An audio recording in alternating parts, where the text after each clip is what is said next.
So hello guys, कैसे हैं आप सभी लोग। होप सो सब बहुत अच्छे होंगे और जो अच्छे नहीं है इस वीडियो को देखने के बाद में अच्छे हो जाएंगे।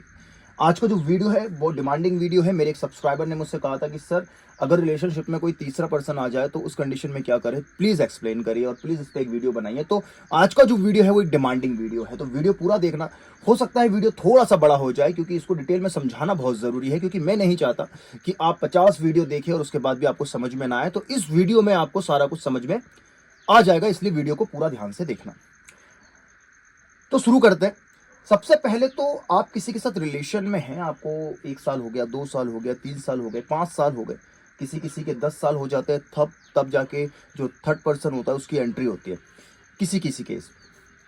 तो ये जो थर्ड पर्सन है, पहले इसको समझने की कोशिश करेंगे कि थर्ड पर्सन होता कौन है। देखिए, थर्ड पर्सन अगर आपकी रिलेशनशिप में आ रहा है, तीसरा इंसान, तो वो या तो पास्ट से आएगा या तो फ्यूचर से आएगा। राइट? मतलब कि प्रेजेंट से आएगा, फ्यूचर प्रेजेंट, या तो पास्ट से आएगा या तो प्रेजेंट से आएगा। तो अब यहां पे बात आती है कि पास्ट से थर्ड पर्सन पास्ट से कैसे आएगा। तो मेरे दोस्त, वो जो आपके रिलेशनशिप में अब दो लोग कनेक्ट हो और तीसरा इंसान आ रहा है, हो सकता है वो उसका एक्स हो और एक्स की वापस एंट्री हो, और आपको लगता हो कि अरे, ये तो थर्ड पर्सन है, ये कैसे हो गया, मैं तो इससे बहुत प्यार करता था, ये क्या कर रही है। या तो एक सिचुएशन में वो जो है प्रेजेंट से आएगा, फ्यूचर से आएगा, मतलब आपके साथ वो उससे कभी मिली नहीं है, कभी उससे बात नहीं की है, बस वो आपके साथ रिलेशन में कंटिन्यू कर रहा था या कर रही थी, और जो थर्ड पर्सन है वो उसकी एंट्री हो जाती है अंदर आपकी जो रिलेशनशिप है। आई नो कि बहुत बुरा होता है, मैं इस दर्द को, इस तकलीफ को बहुत करीब से समझ सकता हूँ कि आप किसी से बहुत प्यार करते हैं और उसकी लाइफ में किसी थर्ड पर्सन की एंट्री हो जाती है, तो या फिर वो किसी से प्यार करने लग जाता है या लग जाती है, किसी और के साथ में इन्वॉल्व हो जाती है, हो जाता है, तो कितनी तकलीफ होती है। ऐसा लगता है कि हमारे हार्ट को कोई दोनों हाथों से ऐसा दबा रहा है। आई नो, मैं समझ सकता हूँ।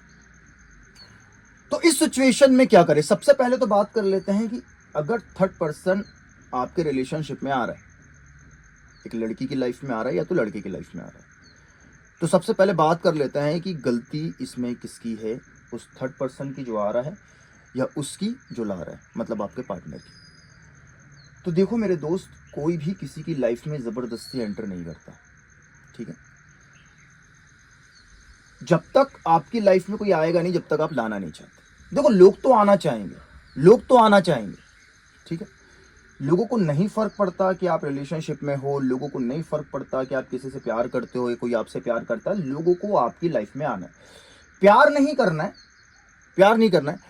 जो इंसान आप किसी के साथ रिलेशनशिप में है और उसके बाद भी आपकी लाइफ में इंटरेस्ट दिखा रहा है या फिर आपकी लाइफ में इन्वॉल्व होना चाह रहा है या आना चाह रहा है, तो याद रखना कि वो आपसे कोई प्यार नहीं करता, क्योंकि उसको भी पता है आप किसी और के साथ हो और उसको धोखा दे रहे हो। उस इंसान को जिसके साथ तुम प्यार करते, जिसके साथ तुम रिलेशन में हो, मेरे लिए तो वो तुमसे कभी प्यार नहीं करेगा। ये तो सिंपल सी साइकोलॉजी है। पर तुम चूतिए हो जाते हो, चूतिए बन जाते हो, तुम फिर भी किसी के पास चले जाते हो एक पर्सन को छोड़ के, पर वो कम से कभी तुमसे प्यार नहीं करेगा। पहली बात तो ये समझ। जब भी आपकी लाइफ में कोई आना चाहता है ना मेरे दोस्त, तो वो जब तक नहीं आ सकता जब तक आप लाना नहीं चाहते। तो यहाँ पे गलती उस इंसान की नहीं है, उस थर्ड पर्सन की नहीं है। ये बात समझ लो। आपके साथ अगर रिलेशनशिप में ये चीज चल रही है कि थर्ड पर्सन की एंट्री होगी, अब तुम उसको गालियां दे रहे हो, तुम उसको चिल्ला रहे हो, तुम उसको डांट रहे हो, नहीं कर सकते, तुम्हारा कोई हक नहीं करता। भाई वो तो ट्राई करेगा, उसकी फितरत है। आपके पर्सन ने क्यों एक्सेप्ट किया? वो मना कर सकता था, एक बार मना करता, 2 बार मना करता, ब्लॉक करता, दूसरे नंबर से करता, ब्लॉक करता, तीसरे नंबर से कॉल करता, वो ब्लॉक करता, उससे नहीं करता कम्युनिकेशन। आपसे बात करता कि भाई वो ऐसा ऐसा कर रहा है, दोनों मिलकर बात करते उससे, भाई क्या कर रहा है। लेकिन उसने अगर एंटर कर लिया, मतलब वो एंटर करना चाहता था, वो कुछ इंटरेस्टेड था आपका जो पार्टनर है, तो इसमें थर्ड पर्सन की कोई गलती नहीं। सबसे पहले समझ लो, जो फ्यूचर से आया, जो प्रेजेंट से आया, जो जिसको कभी नहीं जानती थी, वो अगर आया तो। अब दूसरे पहलू पे बात कर लेते हैं, अगर पास्ट से आया है तो। अगर आपने वीडियो यहां तक देख लिया है तो डन का एक कमेंट कर देना कि सर डन, हमने यहां तक देख लिया। अब बात करते हैं अगर पास्ट से आया। देखो यार, अगर उसका पार्टनर थर्ड पर्सन पास्ट से आया है, अब पास्ट से आया तो क्या होगा, एक्स होगा। तो इस कंडीशन में मेरे दोस्त, आप थर्ड पर्सन, तो आप बोलोगे कि ये क्या हो गया भाई, ये तो मजाक हो गया, मैं थर्ड पर्सन कहां से हो गया, मैं तो उसके साथ रिलेशनशिप में हूं। नहीं, फर्स्ट पर्सन वही है, उसने उससे मूव ऑन नहीं किया था, वो उसी के साथ थी या था, और तुम भी थे। वो उसके साथ पहले से था, तुम बाद में आए, थर्ड पर्सन तुम। वो दोबारा वापस इसलिए आया उसकी लाइफ में क्योंकि वो कभी अलग हुए ही नहीं थे। वो उससे कनेक्ट थी या कनेक्ट था, तुम्हें उसने सिर्फ और सिर्फ इस्तेमाल किया, यूज किया। थर्ड पर्सन तुम हो, तुम्हारा बेवकूफ बन गया, तुम्हारा चूतिया कर गया। तो इस कंडीशन में क्या करें भाई? कुछ नहीं कर सकते। या तो तुम डांट सकते हो, चिल्ला सकते हो, हाथ उठा सकते हो, 10 चीजें कर सकते हो, पर मुझे लगता है कि ये चीज गलत है। ये चीज, खुद की इज्जत पहली मोहब्बत। दोनों ही सिचुएशन में गलती उसकी जो थर्ड पर्सन को अपनी लाइफ में इन्वॉल्व करते। खुद की इज्जत पहली मोहब्बत, इस बात को हमेशा याद रखना। ऐसी कंडीशन में अपना बोरिया बिस्तरा उठाना, अपनी पीठ पर डालना और वहां से निकल लेना, किसी को बिना कुछ बोले। अगर आप सामने वाले को उसकी गलती का एहसास कराना चाहते, वैसे इन दो कौड़ी के लोगों को गलती का एहसास तो कभी होता नहीं है, पर फिर भी अगर आप गलती का एहसास कराना चाहते हो उनको, बिना कुछ बोले निकल जाना, बिना कुछ बोले। भी नहीं बोलना है इस कंडीशन में। जैसे पता चला, कंफर्म हुआ, पलट के मत देखना।